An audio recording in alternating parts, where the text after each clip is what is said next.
Comrade Lokayya ಪೂಜಾರಿಯವರ 7ನೇ ವರ್ಷದ ಸಂಸ್ಮರಣೆ ಕಾರ್ಯಕ್ರಮ Bekur EMS ಭವನದಲ್ಲಿ ನಡೆಯಿತು. ಬೇಕೂರು ಬ್ರಾಂಚ್ ಕಾರ್ಯದರ್ಶಿ ಉಮೇಶ್ ಶೆಟ್ಟಿ ಬಳ್ಳಾರ್ ಸ್ವಾಗತಿಸಿದರು. ಲೋಕಯ್ಯ ಪೂಜಾರಿಯವರ ಸಹೋದರ ಕೃಷ್ಣಪ್ಪ ಪೂಜಾರಿ ಧ್ವಜಾರೋಹಣ ಮಾಡಿ, ದಾಮೋದರ ಕನ್ನಟ್ಟಿಪಾರೆ ಅಧ್ಯಕ್ಷತೆ ವಹಿಸಿದರು. ಸಿಪಿಎಂ ಉಪ್ಪಳ ಲೋಕಲ್ ಕಮಿಟಿ ಕಾರ್ಯದರ್ಶಿ ರವೀಂದ್ರ ಶೆಟ್ಟಿ ಬಳ್ಳಾರ್ ಉದ್ಘಾಟಿಸಿದರು.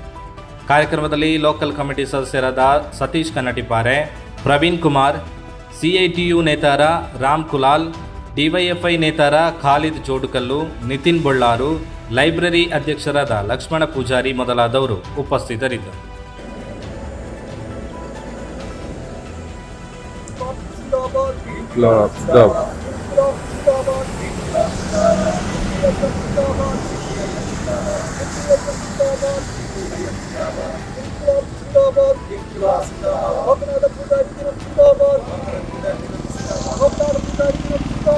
लोकनाथ पुजारी दिन जिंदाबाद, जुलाई 13 जिंदाबाद, जुलाई 13 जिंदाबाद, रक्त साक्षिகள் जिंदाबाद, रक्त साक्षिகள் जिंदाबाद, रक्त पताका जिंदाबाद, रक्त पताका जिंदाबाद,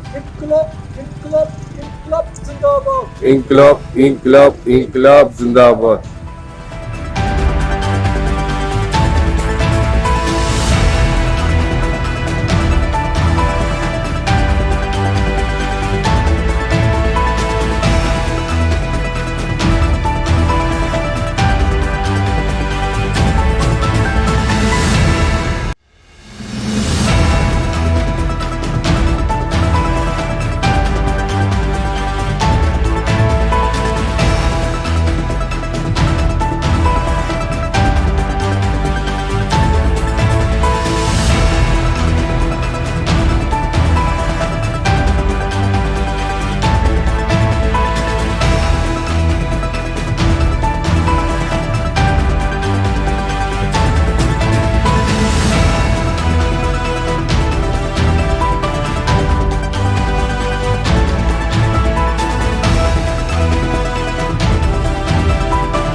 ಧ್ವನಿ ಮೀಡಿಯಾ, ನಿಮ್ಮ ಧ್ವನಿಗೆ ನಮ್ಮ ಧ್ವನಿ.